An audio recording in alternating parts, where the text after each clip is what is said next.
देखने की कोशिश कर रहा हूं ताकि आप 3D फिल्म देख पाए। तो इस बात को हम यही समाप्त करते हैं और इतना समझ लीजिए कि जितने भी महापुरुष हैं, जो कृष्ण है, वो गुण हैं। आप मेहरबानी कर आज के बाद अगर यह गलती नहीं करेंगे जो अर्जुन कर रहा है, कृष्ण को शरीर मानेंगे, है ना, कृष्ण को छलिया मानेंगे, कृष्ण को अनेक कृत्य करने वाला मानेंगे तो भी गीता नहीं समझेंगे, और उन्हें भगवान ही मान लेंगे सीधे, तब तो बिल्कुल नहीं समझेंगे। तो कृष्ण गुण है, जिन गुणों की कृष्ण चर्चा कर रहे हैं उसमें वो जीवन भर रहे हैं। कृष्ण अपने अनुभव से कह रहे हैं। अगर मैं आपसे कह रहा हूं तो मेरे अनुभव से कह रहा हूं, आप अपने अनुभव में वो बात उतारने की कोशिश करें, बस। इसके अलावा आपका भगवत गीता से, कृष्ण से, मेरे से, हम लोगों का और आपका दूसरा कोई रिश्ता नहीं है। हम एक दूसरे से अनुभव बांटते चले जाएं, उन अच्छे अच्छे अनुभवों को जो परमात्मीय हैं उन्हें बढ़ाते चले जाएं, जीवन में सुखी और सफल होएं, और हम यहाँ सब एक दूसरे को आगे बढ़ाएं। जो कृष्ण कह रहे हैं कि एक ही यज्ञ करने लायक है, हम वो यज्ञ करें, आसपास की बड़ी बड़ी बातों को छोड़ के। सारे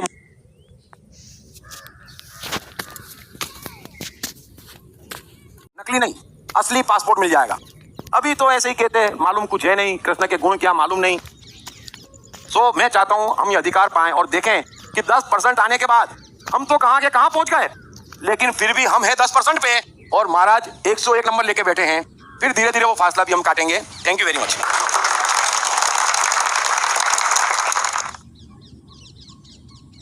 पढ़िए बेस्टसेलर मैं मन हूं के लेखक दीप त्रिवेदी द्वारा सीक्रेट सीरीज के अंतर्गत लिखित किताबें भाग्य के रहस्य, आत्मा के रहस्य, सफलता के रहस्य, साइकोलॉजी के रहस्य, जीवन के रहस्य। ये किताब अंग्रेजी, हिंदी, मराठी तथा गुजराती में एक साथ atmanestore.com पर भी उपलब्ध है।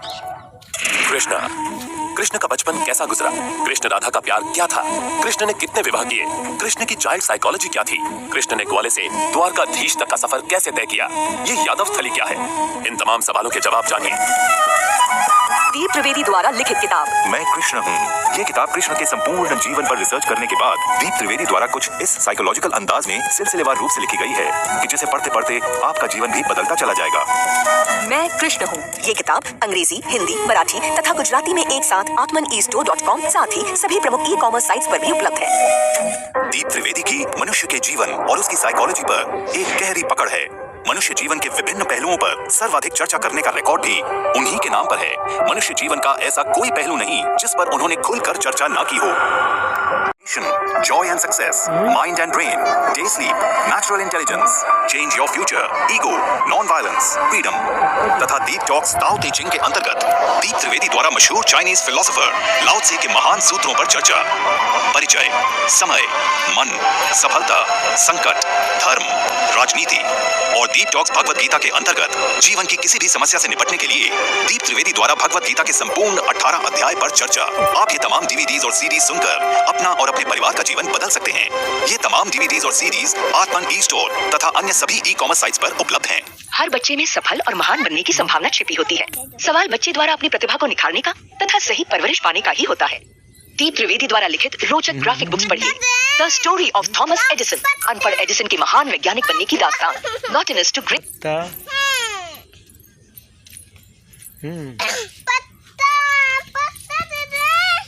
पत्ता तो बड़ा ऊपर है, दे रहा हूँ। कष्ट मुसीबतें क्यों आ रही है? यदि किसी भी निर्णय में स्वार्थ नहीं है और भय और लोभ नहीं है, तब तो आप बेफिक्र होकर सो जाएं, उससे आपका परम उद्धार हो जाएगा। लेकिन ये कर्म करना आसान नहीं है। अब दूसरी बात मैं आपको बताता हूं, मन की। यदि किसी भी कर्म को करते वक्त आप में दृढ़ता है, यानी रत्ती भर कोई कंफ्यूजन नहीं है कि ये नहीं करना या करूं या ना करूं, तो वो कर्म का परिणाम अच्छा आएगा। ये दूसरा लेबोरेटरी टेस्ट मैं आपको दे रहा हूं। तीसरी बात, यदि कर्म करने में आनंद आ रहा है तो उसका परिणाम बुरा आएगा नहीं, और यूं उसका परिणाम आपको मिल ही गया। जो आनंद मिला वो आपने लूट ही लिया, है ना। तो कर्म करने में आनंद आ रहा है तो भी उसका परिणाम कभी खराब नहीं आएगा। तो ऐसे कई कई क्राइटेरिया हैं जिससे आप टेस्ट कर सकते हैं, लेकिन ये सारे क्राइटेरिया इतने आसान नहीं है, क्योंकि मनुष्य का आनंद फल में है, कर्म में नहीं है। सो ये भी आसान नहीं है, दृढ़ता भी आसान नहीं है, है ना। क्योंकि किसी मनुष्य को मैंने कोई कार्य दृढ़ता पूर्वक करते बहुत कम देखा है। वो हाफ हार्टेडली करता है, जाता है रुकता है, जाऊं ना जाऊं, ये करूं वो करूं। उसमें आप जो भी करेंगे वो निर्णय गलत होगा। सो मैंने आपको अलग अलग तरीके से समझाने की कोशिश करी। उम्मीद है आप समझ गए होंगे। Thank you very much. Krishna, मन और जीवन के मास्टर। कृष्णा एक प्रेमी, एक कलाकार, एक गुरु, एक राजनेता, एक व्यवसायी। कृष्णा शून्य से सृजन करने का एक श्रेष्ठ उदाहरण। कृष्णा जो कठिनतम परिस्थितियों में भी हंसते हुए जीने की कला सिखाते हैं। कृष्णा जिन्होंने जीवन का हर युद्ध जीता। त्रिवेदी द्वारा लिखित मैं मन हूँ का कोई मुकाबला नहीं, फिर चाहे क्रॉसवर्ड बुक स्टोर्स या Amazon.in की बेस्ट सेलिंग चार्ट्स हो। मैं मन हूँ, कुछ भी हासिल करने की मास्टर चाबी।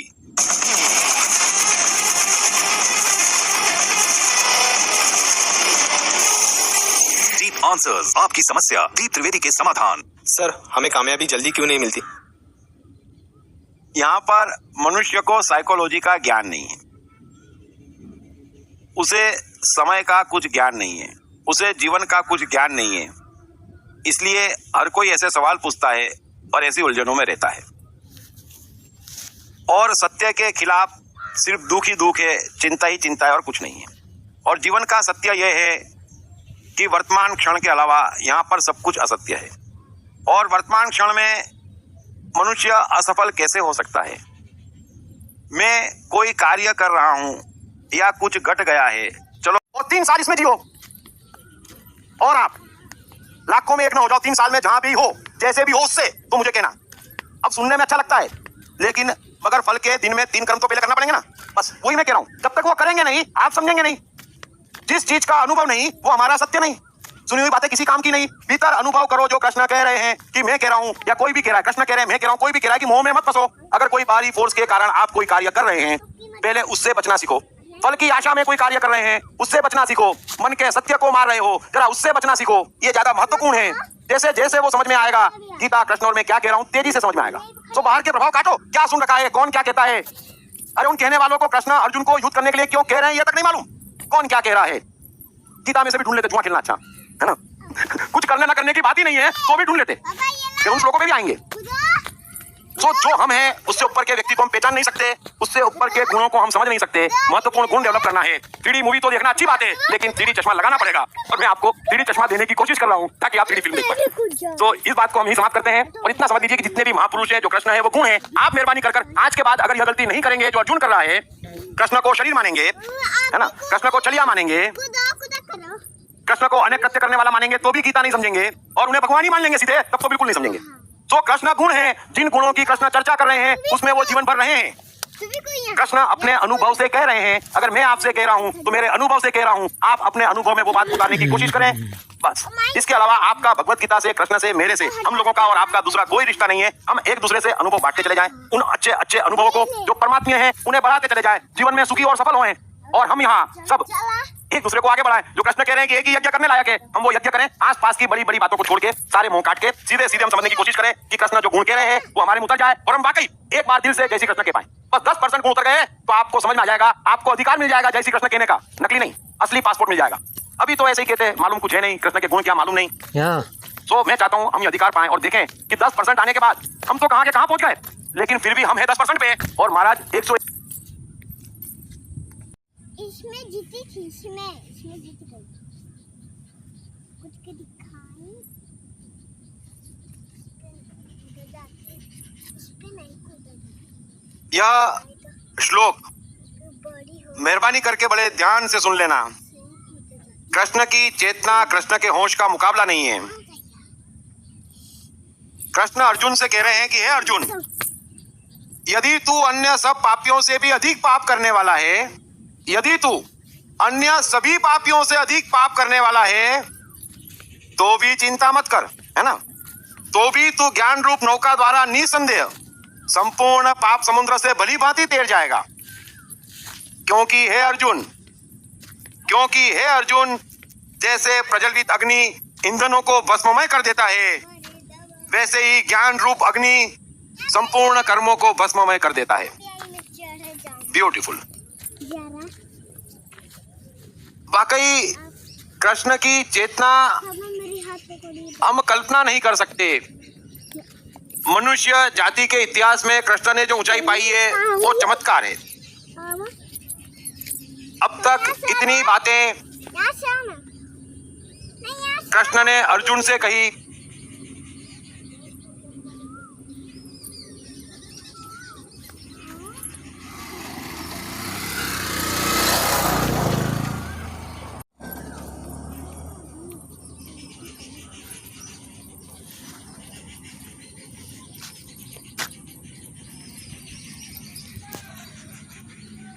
रहा है, लेकिन अर्जुन कोई बात सुनने समझने को तैयार नहीं है, समझने की मनोदशा में आ नहीं रहा है।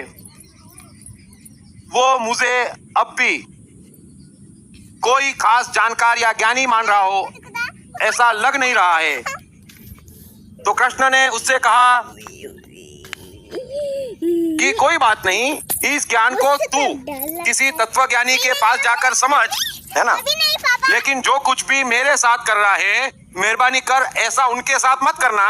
भली भांति प्रणाम कर, सेवा कर, बिना कपट के, बिना छल के जो कुछ भी तेरा दर्द है वो कह दे, है ना। यह नहीं हो सकता कि हम डॉक्टर के पास जाएं, सर में दर्द हो रहा हो और डॉक्टर से कहे पेट में दर्द हो रहा है, इलाज करो, फिर वो इलाज ना कर पाए, गलती से अच्छा डॉक्टर ना हो, आप बताए नहीं और वो समझ ना पाए, तो इलाज असंभव हो जाए। लेकिन जो साइकोलॉजिस्ट है उनके मार खाने का सवाल नहीं। तो कृष्ण जानते हैं अर्जुन का दर्द क्या है, उस दर्द के अनुसार अर्जुन का सत्य क्या है, लेकिन मेरी तो सुन नहीं रहा। तो कृष्ण ने के पास जाके सुन, है ना, किसी और के पास, यानी मैं तो ज्ञानी हुई लेकिन तू मेरी सुन नहीं रहा।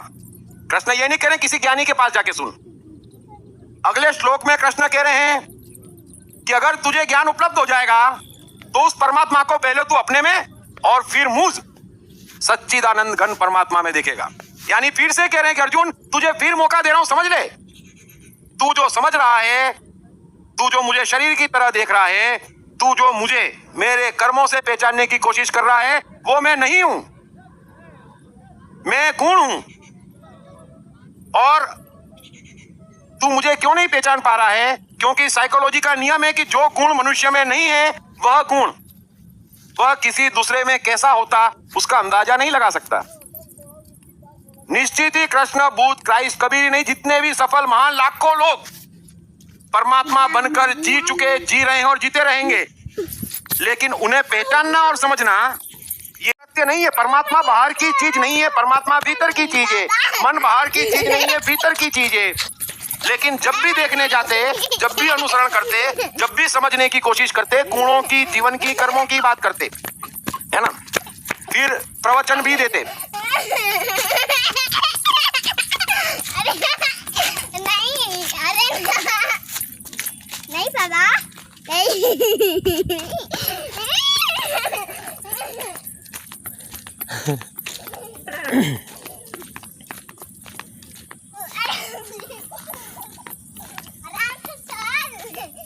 और भीतर उतारेंगे और जब वो गुण आपके ऑटोमेशन में आ जाएंगे, कोशिश नहीं करनी है। यह मत समझना कि आज से फल की चिंता नहीं करूंगा, नहीं करूंगा मैं, चिंता हो रही है, ये आ गया। फल दूसरे तय करते, हम उसको मानते, इसमें परमात्मा कहीं पर भी बीच में नहीं है, चाहे आप कुछ भी तय करते। तो कृष्ण कह रहे हैं कि यदि तू अन्य सब पापियों से भी अधिक पाप करने वाला है, तेरे मन में यह घुस गया है कि मैं महाभारत के युद्ध में खड़ा हूँ, पूरे भारतवर्ष की सेना यहाँ पर है, अगर ये सब मर गए तो बचेगा क्या? तू ऐसी बड़ी बड़ी चिंता कर रहा है। चल मैं भी मानता हूँ, चल तू भी मान ले, एक क्षण को हम मान लेते हैं कि इस समय तेरे से बड़ा पापी ही कोई नहीं है संसार में। चलो ये मान लिया, है ना, कि यदि तू अन्य सब पापियों से अधिक पाप करने वाला है, ऐसा इस समय मान रहा है, मैं भी आपसे यही कह रहा हूँ।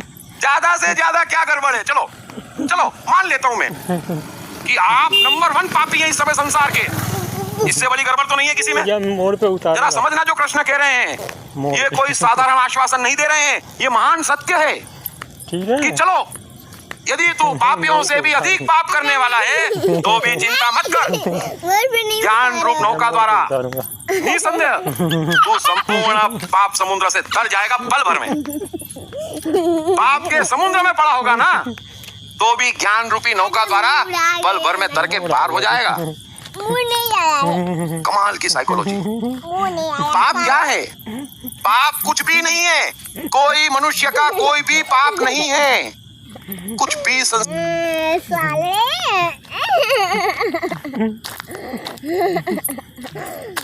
साले ऐसे के मार के